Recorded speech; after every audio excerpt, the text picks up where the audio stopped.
আমার এই মুক্তি উপলক্ষে আমি বলতে চাই, আমাদের উপর জুলুম করা হয়েছে, এটাকে আমরা সহ্য করে নিলাম। আমাদের ভাইদেরকে হত্যা করা হয়েছে, সেটাও সহ্য করে নিলাম। আমরা আমার সন্তানের লাশ কাঁধে তুলে নিয়েছি, সেটাকেও আমি হাসি মুখে বরণ করে নিলাম। আমাদেরকে অপমান এবং লাঞ্ছনার সব ধরনের ষড়যন্ত্রের সম্মুখীন হতে হয়েছে, সেটাও আমরা হাসি মুখে বরণ করে নিয়েছি। কিন্তু আল্লাহর জমিনে আল্লাহ এবং তার রাসূলের কোন অসম্মান এক মুহূর্তের জন্য আমরা বরদাস্ত করে নেব না। আমরা আমাদের সর্বোচ্চ ত্যাগ এবং কোরবানি স্বীকার করতে প্রস্তুত রয়েছি, জীবন দিতে প্রস্তুত রয়েছি।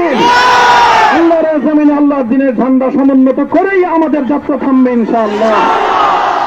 হয়তো শাহাদাত, নয়তো খেলাফত ইনশাআল্লাহ। আল্লাহর জমিনে খেলাফত প্রতিষ্ঠার যে আওয়াজ পৃথিবীর দিকে থেকে উচ্চারিত হচ্ছে,